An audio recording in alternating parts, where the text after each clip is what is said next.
What's going on, people? Jason here, and I recently watched the Apple event announcing the iPhone 16 series, and today I want to offer my thoughts on the base models, the iPhone 16 and the iPhone 16 Plus. Now, I've already made a video on the Pro models, and I actually split my coverage of those devices into two categories, things I like and things I don't like. I'm going to do the same in this video, but with the Pro models, and those being the best Apple has to offer, I started with the dislikes since the standards should be higher with those phones. But today, since these are the phones that probably most people will buy or most people should buy, I'm going to start with the likes and then we'll get into things I didn't like as far as new upgrades go after that.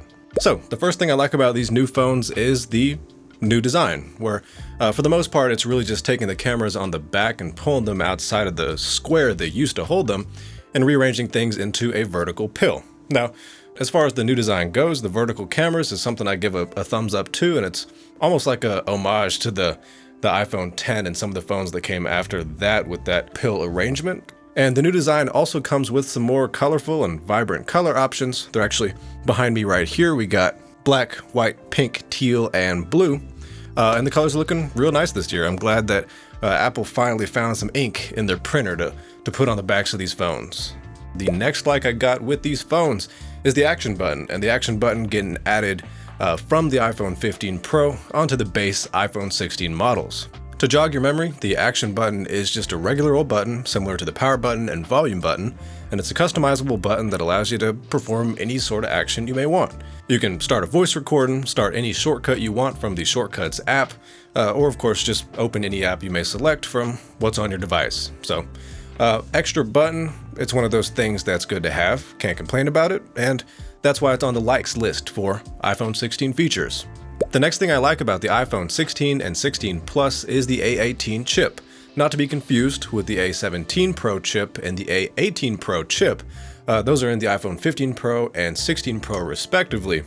But the A18 is a new chip, technically speaking, for the base iPhone 16 models, and it offers some improvements in performance, and of course, AI capabilities, which it's another one of those things I gotta push down further in the list. That'll be in the form of Apple Intelligence that I'll talk about in a minute. But the A18 chip, despite having a new name and an incremental increase in the number from the A17 chips, actually is super similar to the A17 Pro. So if you remember in previous years where Apple would steal the chip from the Pro model and put it in the following year's base iPhones, that's basically what's going on here. And actually the Antutu score of the A18 is like 1% lower than the A17 Pro. Really, that's just an artifact of benchmarking, so it's really on the same level as the A17 Pro as far as general performance. And I have seen that technically there's a little bit of reworking or some changes to small bits of the architecture, so how everything's put together and not necessarily, the overall performance picture. I think that more so has to do with AI. But really the big picture view on this A18 chip is just that it is the A17 Pro brought into the iPhone 16, but the A17 Pro was super powerful, and so that performance is just coming to the iPhone 16, 16 Plus, and that's a good thing. The next thing I like about the base iPhone 16 models is the better battery life. Now, going off the event graphic behind me with the tiles, that tile right there says big boost in battery life, and that's, in typical Apple fashion, not telling us exactly what the milliamp hour increase in battery capacity is, or really even telling us like optimization-wise, is there improvements? And jumping out of what Apple says pertaining to battery life, I found through third-party sources that were looking at about 6% increase on the 16 and 16 Plus in terms of battery capacity. But yeah, an appreciable single-digit increase to the battery capacity. It's always good to have better battery life, and the iPhone 16 should have slightly better than the previous generation. And as the next thing I liked about the base iPhone 16 models, and kind of relating to the battery capacity, we got a faster wireless charging speed, going from 15 watts to 25 watts, and for me, as someone that actually does use wireless charging for topping off the tank and filling things up, like leaving it on overnight, this will be good to get more battery faster. Alright, and kind of making our way toward the end of the things I like to list, but also toward the most important thing being Apple Intelligence. The second to last thing is the new ceramic shield glass we got on here, which is 50% tougher. Apple's not always the most forthcoming with numbers, and when they do use numbers, we're pretty commonly unsure about what exactly they mean. So 50% tougher, what does tougher mean? I'm not exactly sure, but as far as Apple's proprietary glass for iPhones goes, this should be better than the previous generation. As we make our way down the list of things I liked with these base iPhone models, we got two features specifically for tweaking your experience with audio that's recorded in videos, and also the photos you take through the camera, being audio mix and photographic styles. Now, audio mix takes advantage of the 4 mics that we got in the iPhone 16 and 16 Plus to capture more of a 3D space when you're recording video, understanding where certain audio is coming from. And then when it comes to looking at that and editing things after recording, you'd be able to kind of change the audio space. So as an example, you could enter the studio mode, which kind of helps isolate just the speaker, like the main person that's really talking in the video, and kind of help drown out the background noise and add effects onto the audio to make it resemble something that was recorded in a professional studio. And similarly with the photographic styles, you'd be able to apply something a little bit smarter than just throwing a filter onto the photo. It's almost similar to HSL adjustments if you're familiar with like professional photo editing, where specific colors or certain parts of the photo have different treatments from the rest. That's just kind of the thought process with these things, where they're more than just laying on a filter, laying on a certain color onto the photo, but really allowing you to kind of pick an overall tone or overall color scheme that you want to shoot with when taking photos. And there's some nice looking ones that they showed in the Apple event. And also you have like a adjustment pad to adjust certain aspects of the photographic style to really dial into your own personal preferences and make the thing look exactly how you want. So a little disclaimer before I talk about Apple Intelligence as like a thing in its complete form. We don't get that complete form at the time of launch, and if you go to an Apple store and buy an iPhone 16 or 16 Plus today, it's not even going to have the new redesigned Siri on it, right? So at launch, these phones are far from in their most mature form with all the Apple Intelligence features that grace every part of the user experience. But I want to put Apple Intelligence in the likes category just because as a whole, it seems like a feature set that's going to enhance iPhones, and it's good to see Apple kind of finally, maybe being a little late to the game, but finally getting some AI stuff pushed out and in their phones. But I'll talk more about the delayed rollout schedule of these features later on in the dislike section of this video. But for the time being, just assuming hypothetically that Apple Intelligence was available in its entirety today, that's what I'm saying is a feature that I like. Alright, so first off, we got new writing tools system-wide across the iOS experience on your iPhone, and that'll allow you to do things like adjust the tone of what you're writing. You can also adjust wordiness and help compact and make things more succinct. You got a new grammar checker, in addition to word choice and sentence structure optimization to make sure your sentences have the most logical flow of thoughts. You can also just select text and summarize that using the AI, putting it to work to really give you the gist of what you got selected. And then in the phone app, you got the ability to now record phone calls, but then transcribe that and give you the entire kind of call log and everything that you talked about in that phone call. But then also you can put that AI to work and give you what I would kind of think of as like a Apple version of call notes from the Pixel, and just summarize things from the phone call, give you the most important details, whatever it may be, summarizing the most important bits of information from the phone call. In addition to that, you can now see a summary of your notifications with the help of an AI summary to kind of tie everything together. And then you also got priority notifications, so your phone's aware of what's being communicated through notifications that roll in, and if something seems more time sensitive or urgent than the other stuff on your lock screen, it'll float to the top the priority notification that the phone thinks is more important to you. And then following that, and actually in a similar vein, you got prioritized messages in mail for time-sensitive information, and it'll float those to the top of your inbox to make sure you're reminded of things that may potentially be urgent. And then also in mail, instead of having the preview of a particular email being like the first few lines of what's in the email, it'll use AI to generate a message summary, which should provide more of an insight into what's into that email instead of the first few lines, which, as you probably know, could be whatever, and not representative of the actual email's content. And then, making our way down the Apple Intelligence features, we finally make it to the new Siri, which is actually what Apple named the tagline of the iPhone 16 event after. They called it It's Glow Time, and this is after the new Siri having a cool little glowing animation that goes around the screen, the border of the screen on the phone, when you activate it. And it's funny because this particular feature, the new Siri, that they named the event around is actually not even available on the phones at release, but you know, we'll give it some time. We'll trust Apple that the new Siri, when it finally comes out, does do everything they said it would, and those features would be the following. So first of all, Siri is more conversational. It's able to maintain the conversation context for longer, and it'll also be better at understanding what you're trying to say if you're stumbling over your words or if you correct yourself. You can also type to the new Siri instead of just relying on your voice alone. And in addition to all those new input upgrades, you also have more of a contextual understanding from Siri. So if you ask it to pull up a picture of the burrito you ate last week, or pictures from your Orlando trip last month, like it can do things like that based on your photo gallery or your text messages or email, so that's cool. Also, it's aware of what's on the screen, so if you're looking at a particular pie recipe on your phone and you activate Siri and just start asking questions about it in a natural manner, it'll be aware contextually of what's on your screen and be able to answer relating to what it knows you're looking at. And finally, the new Siri can plug into ChatGPT to throw your prompt that way if it seems like something outside of Siri's wheelhouse, to hopefully get you more information or an answer to your query. Whatever the case may be, it'll throw up a notification or a bubble onto your screen. I think it asks you if you're okay with sending your prompt to ChatGPT, and then you got a quick, connection between these two services to get an answer to your problem. All right, so that's it for the new Siri, and after that, we actually got 2 more Apple Intelligence features to round out the theoretical, finished, complete Apple Intelligence feature set. The last 2 features of Apple Intelligence, if I was to split things up and, kind of micromanage, take certain parts of Apple Intelligence and put them in dislikes and put certain parts in likes, these last 2 features are actually things I would put in the dislike section if I was to split things up. But they are the Image Playground and Genmoji, and they allow you to AI generate images from scratch and make your own custom emojis with AI, respectively.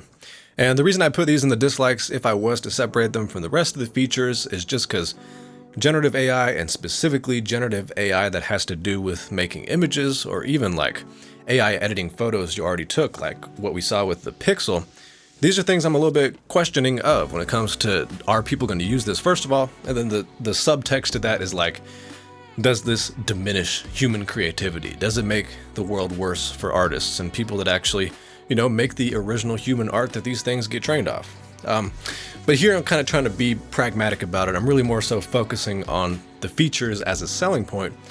And I just don't see the ability to AI generate an image from scratch on your phone to be a super compelling selling point of the iPhone 16 and 16 Plus. But yeah, that rounds things out as far as what I liked with the iPhone 16 and 16 Plus. Let's talk about the dislikes. So the first thing I don't like with the 16 and 16 Plus is the screen specs that are pretty stagnated for this point in 2024. And I actually talked about this a little bit with my 16 Pro and Pro Max video, where I said 2000 nits max brightness is not crazy in the slightest for a flagship in 2024. But that applies with the base 16 models, where 2000 nits is not crazy bright. It's okay, it's acceptable, and it's more acceptable than the Pro models because these guys are cheaper. But more importantly than that, 60 hertz. A refresh rate of 60 hertz on an $800+ phone in 2024 is pretty crazy. And I understand Apple has an incentive, with a lot of things being crossover features between the base and Pro models these days, like the brightness I just mentioned, or like the RAM of these phones, so I understand Apple has to have something that distinguishes things. But 60 hertz and 120 hertz is a huge difference. You'd think 90 at the very least is something we could get, or bridge the gap entirely and bring us up to 120 hertz like Google's done, having the same high refresh rate on both the base and Pro models. But regardless, Apple is not super motivated to do so because we still got 60 hertz, like probably one of the only 60 hertz phones that exists at this price point. And that's definitely not amazing by any means. Next up, we got spatial video and spatial photo, which is actually the technical reason that we got a camera redesign, with things being pushed into that vertical pill as opposed to the square diagonal layout, and that's to allow the cameras to capture better depth information and ultimately come out with spatial video that captures more of a 3D environment, and spatial photo, which does the same as that, but for still photos. And both spatial video and spatial photo are specifically built for capturing memories that you're going to watch in your Vision Pro headset that costs $3,500. And that's the reason I put them in the dislike section of this video, simply because it's something not most people are going to be able to benefit from, and also a selling point for 1% of people. 1% of 1% of people that went out and bought a Vision Pro headset. Following that, the next thing I dislike about the iPhone 16 is the camera control. And I'm actually going to grab my 15 Pro to kind of help demonstrate things here. The camera control is basically a, first of all, touch-sensitive surface on the bottom right side of the phone that allows you to, using capacitive input, kind of swipe up or down to act as an input device for the phone, and specifically for controlling camera adjustments, whether it be depth of field in portrait mode, exposure, focus, or zoom. So it allows you to make fine adjustments to that. And then also, in addition to the sliding capacitive capabilities of this button control, you do have a pressability with this guy, where you can kind of press and hold down with a light amount of pressure, and that's a half input, so a half press, and you can press fully, and that's what actually triggers the mechanical like click to the button to take a photo or take a video. So you might be wondering, why on earth would I put an extra input or, an extra control in the dislike section of the video? So first of all, with the position of the camera control, if you're holding your phone like this in a horizontal position, you're going to want the camera control to be right here, the most extreme top right of the phone. And if you're holding your phone vertically, you're going to want it more so toward the middle, so right about here. And that leads to a discrepancy or a problem with the whole design of the camera control, where it just can't be in a comfortable position for use in both the vertical and horizontal position of the phone. In addition to that, I was also thinking about like the most useful circumstances where I'd really want a fine-tuning capacitive input to adjust some particular camera control. So like exposure, definitely not something I'm looking to fine-tune on a regular basis. I mean, to me, a smartphone is like the ultimate point-and-shoot camera where you just want to frame things up, worry only about the composition, and I guess maybe in certain situations pull focus by tapping. And all this led me to really think that the only situation I need a sliding adjustment for that the camera control would be useful for is adjusting zoom.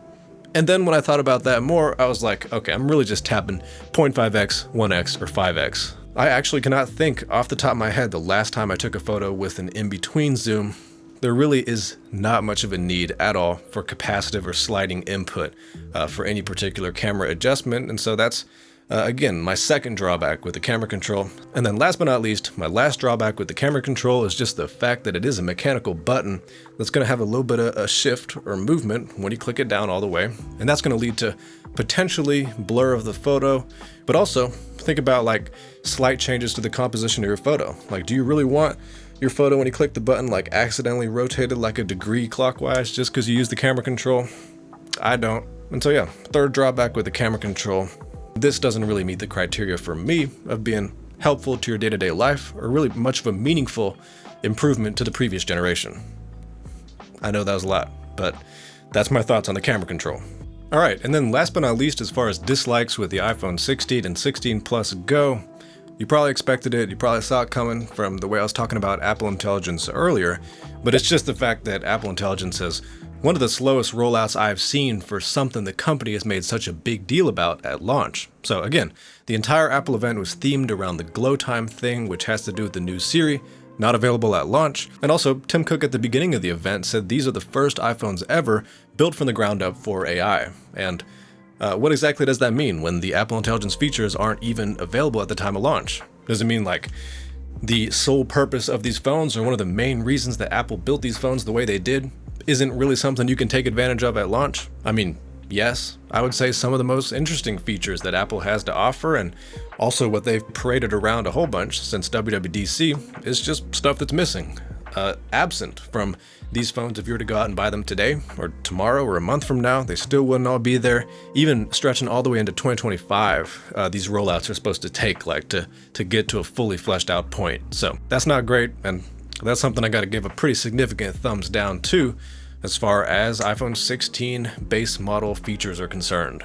Alright, so that about wraps up everything I had to say about the iPhone 16 and 16 Plus, split into categories of things I liked and things I didn't like. Hopefully I was able to bring you up to speed in a slightly more interesting way than just going down the tech spec sheet and telling you what Apple says each upgrade would allow for. Do keep in mind this is my event coverage, so talking about these phones after the Apple event, but also before I get my hands on them.